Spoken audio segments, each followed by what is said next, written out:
tax laws, but like for decades and maybe centuries, it wasn't cool to be an entrepreneur. Well, what you're saying is I've traveled the world and it's very unique. I said this, in fact, in my last podcast with Ed Millett. I said that one of the things that concerns me is that we have this special thing here in the U.S. where it's the entrepreneurs, a coveted thing. It's really respected. In many places in the world, it's not.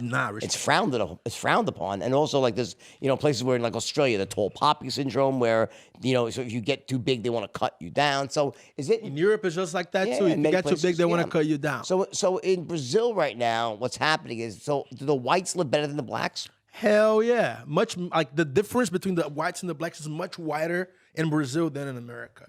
You see the slums? Yeah. Full black. So why don't you do something to change that? Or you don't give a shit? That's exactly what I'm doing.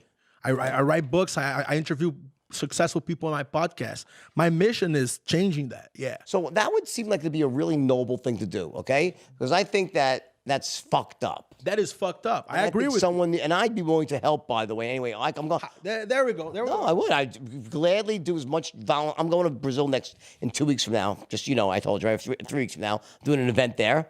I'd be happy to do any charity work there. I think that's fucked up, and that should be changed. So what do you do? What's the strategy to really lift people up there? Because that's just not right.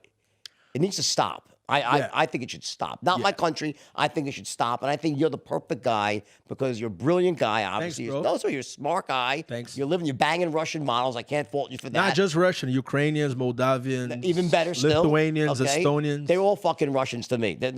I'm at 30. My number's at 30. Really? My stamps, really? 30. Yeah. That was pretty good for you for like a weekend back in the day. Anyway, but the point is, listen.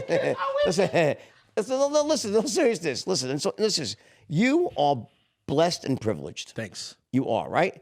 You were born with advantages. Ready? You were born with them. God made you much smarter than the average individual. You just are. So am I. I am. I know what my advantages are. Yeah. I know what my disadvantages are. All right? But one of my advantages, I'm very intelligent. I'm a great salesperson. You are obviously incredibly intelligent. You're great. You're very charismatic, all right? You have the ability to lead people, to inspire people, right? Not just by banging Russian models, but that's a good thing. But I think I am all for that. But here's the thing. And I guess you bang civilians too. You don't just bang models, right? As long as they're hot, they don't have to be models. But you kind of, at your age, you probably like the modeling card just because it makes you feel better about yourself, right? I get it. I've been there. Okay, but the point is, no, I understand that. I don't frown. You'll grow up one day and not care. I know you because I've been you, okay? But here's the thing.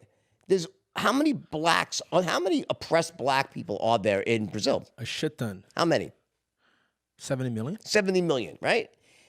If I swear to God, I think that you could make a massive impact on that. Yeah. So my life is geared towards that. Like it's probably like my mission in the world. So I'm an author. I have 7 books out. What's your best book?